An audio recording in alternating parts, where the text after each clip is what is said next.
Hello दोस्तों, नमस्कार। मैं अपने यूट्यूब चैनल में आप सभी का स्वागत करती हूँ। बेटी विवाह गीत अच्छा लगेगा तो लाइक कीजिएगा, नहीं मेरे चैनल पर तो सब्सक्राइब कीजिएगा और कमेंट में बताइएगा कैसा लगा मेरा गीत।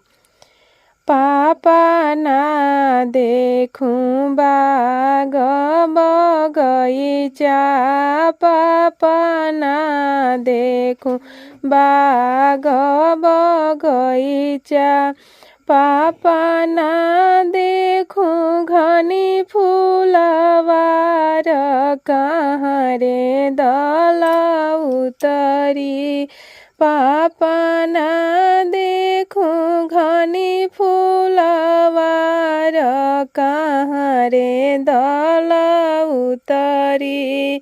बेटी ला देबो बाग बगीचा, बेटी ला देबो बाग बगीचा, बेटी ला देब घनी फूलवार, मरवा दल उतरी, बेटी ला देब घनी फूलवार, मरवा दल उतरी।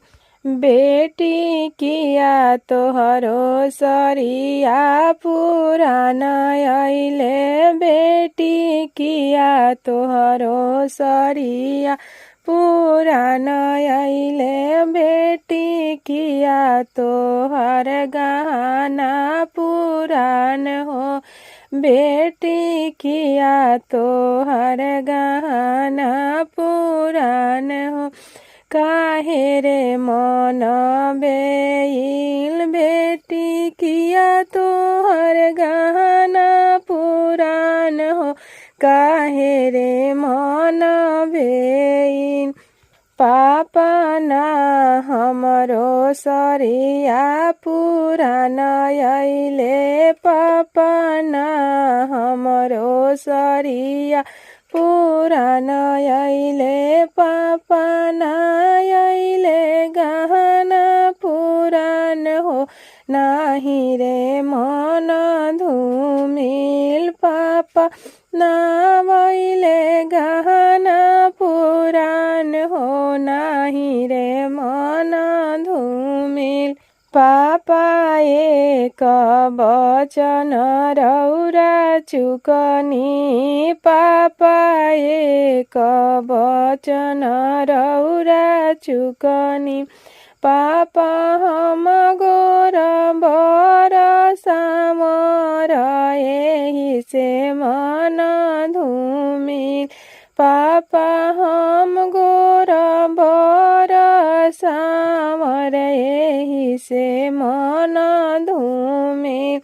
बेटी सावर सावर जानी कर, बेटी सावर सावर जानी कर, बेटी सावर हमें श्री राम उहे रे बर सुहावन, बेटी सावर हमें श्री राम उहे रे बर सुहावन।